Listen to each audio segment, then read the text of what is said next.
Minasan konnichiwa, balik lagi di kelas CWD Japanese with Tiara, kelas bahasa Jepang tanpa basa-basi. Di pelajaran sebelumnya kita udah belajar tentang hiragana dan katakana. Terus hari ini kita mau belajar yang masih menambahkan hiragana dan katakana tersebut.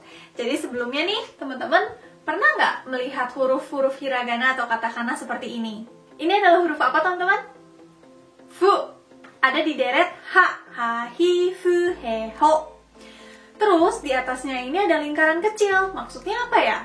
Terus misalnya ini adalah gambar kucing. Terus di atasnya ini ada huruf ni dan ada huruf ya kecil. Kenapa huruf ya-nya kecil ya? Terus apa sih maksud dari lingkaran atau titik dua yang ada di atas huruf Jepang? Jadi yang pertama kita mau bahas adalah fungsi dari titik dua atau tanda kutip. Yang kedua adalah fungsi dari lingkaran. Dan yang ketiga adalah fungsi dari tsu, ya, yu, yo kecil. Jadi dalam bahasa Jepang, tanda kutip yang dipakai di hiragana atau katakana ini disebut dengan ten-ten, ya, ten-ten. Ten-ten ini memiliki fungsi untuk mengubah huruf K menjadi G, S menjadi Z, T menjadi D, dan H menjadi B. Jadi silahkan dilihat di sebelah sini ada hiragana yang udah kita pelajari di pelajaran sebelumnya. Nah di sini kan ada deret K, S, T, dan H. Jadi kita mau pick up dulu, lalu kita mau kasih ten-ten. Nah setelah dikasih ten-ten, ini ada beberapa huruf yang suaranya menjadi berubah. Jadi kita lihat dulu nih yang dari paling atas. Ini awalnya adalah kakiku keko. Kita kasih ten-ten menjadi ga, gi, gu, ge, go.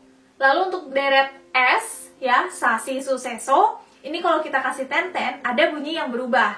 Pertama, sa menjadi za. Lalu shi menjadi ji, ji, ya, j, i, bukan z, i. Tidak ada suara z, i di Jepang. Za, ji, zu, ze, zo. Lalu untuk deret t, ta, chi, tsu, te, to. Dikasih ten-ten menjadi da. Lalu chi menjadi ji. Sama seperti ji yang tadi. Dan karena ada dua ji, orang Jepang biasanya memakai yang atas, yang bawah nggak dipakai. Lalu ada zu, de, do. Da, ji, zu, de, do. Lalu yang terakhir, yang awalnya adalah ha, hi, hu, he, ho menjadi ba, bi, bu, be, bo. Dan ini berlaku untuk katakana juga ya teman-teman. Jadi kalau kita ganti ke katakana menjadi seperti ini. Sekarang kita mau kuis dulu sebentar. Ini ada kosakata nih di sini. Silahkan dibaca teman-teman. Ini bacanya adalah gaikokujin. Gaikokujin artinya adalah orang asing. Kita coba lagi. Yang kedua, yang ini. Silahkan dibaca teman-teman. Ini adalah su, zu, shi, suzushi. Artinya adalah adem. Oke, sekarang kita mau masuk ke tema yang kedua, yaitu fungsi dari lingkaran. Nah, lingkaran ini biasanya ditulis di atas hiragana juga, sama seperti ten-ten tadi. Dan ini disebutnya dengan maru.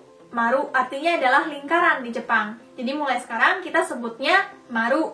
Huruf maru ini memiliki fungsi mengubah deret H menjadi P. Oke, cuma itu aja. Jadi kalau kita lihat lagi nih, ini hiragana ha, hi, hu, he, ho. Lalu yang bawah adalah katakana ha, hi, hu, he, ho. Lalu kalau kita kasih maru, ini dibacanya menjadi pa, pi, pu, pe, po. Sekarang kita mau coba baca kosakata yang satu ini. Tada! Ini bacanya apa ya teman-teman? Ini awalnya adalah fu, dikasih maru menjadi pu. Ini ri, eng, pudin, artinya adalah puding. Sekarang kita mau lihat fungsi dari ya, yu, yo kecil.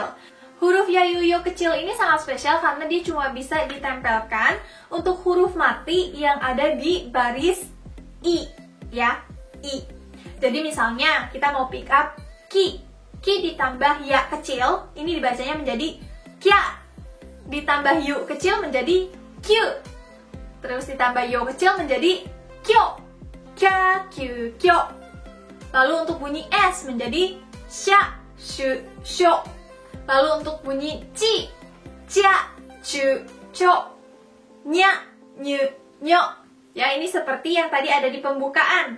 Kucing di Jepang bunyinya adalah nya. nya. Bunyi H menjadi hya, hyu, hyo. Bunyi M menjadi mya, myu, myo, dia, du, dio. Dan untuk katakana juga sama persis, tinggal ditambahkan aja ke baris I. Sorry teman-teman, ada yang ketinggalan. Di sini saya mau jelasin tentang tsu kecil. Jadi di depan teman-teman ini udah ada 2 kosakata, yang atas adalah ki, tsu, dan te. Yang bawah adalah ki dan te. Seandainya tsu kecilnya ini tidak ada, ini dibacanya menjadi ki, te, kite, kite. Tapi dengan menambahkan tsu kecil, suaranya menjadi kite, kite. Dengan kata lain, fungsi dari tsu kecil adalah menegaskan huruf yang ada di belakangnya. Dan sama halnya juga dengan katakana. Dengan menambahkan tsu kecil, yang tadinya ko dan pu menjadi kopu. Kopu menjadi double P. Jadi itu adalah penjelasan tentang maru, tenten, dan tsu, ya, yu, yo kecil. Nah sekarang kita mau latihan untuk menulis nama teman-teman.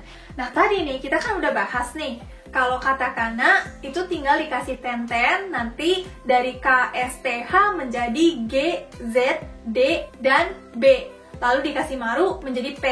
Tapi tetap aja kalau misalnya namanya Vania gimana? Nggak ada V ya kan? Nah jadi nih sebenarnya di Jepang itu nggak ada huruf V. Tapi karena seiring berjalannya dengan waktu dan banyak banget orang asing yang datang ke Jepang, huruf V ini dibuat sama orang Jepang. Dengan cara huruf katakana U dikasih tenten. Ini dibacanya menjadi fu, fu, ya, fu. Terus kalau misalnya kita mau tulis fa, kita kasih A kecil, menjadi fa, fa. Jadi kalau kita tulis fa, fi, fu, fe, fo menjadi seperti ini. Fa, fi, fu, fe, fo. Berarti kalau kita mau tulis Vania menjadi seperti ini. Vania. Vania. Lalu gimana kalau misalnya namanya adalah Windy? Windy. Kan tadi W itu cuma ada wa dan wo ya. Nah kalau misalnya mau tulis Wi itu sama kayak Vania tadi. Wa ditambahkan dengan I kecil. Ini menjadi Wi. Jadi kalau mau tulis wa, wi, wu, we, wo menjadi seperti ini. Wa, wi, wu, we, wo. Lalu terakhir, ini murid-murid saya waktu kelas CLPTN 5 suka salah nih. Cara menulis D ya, DI, seperti nama saya Diera, itu bukan memakai ci yang dikasih tenten. Karena ci dikasih tenten, ini bacaannya menjadi J, JI. Tapi kalau kita mau tulis D, ya, dadi, du, dedo, menjadi seperti ini. Makanya ketika tulis nama saya, Diera, Diera Sensei menjadi seperti ini. Diera.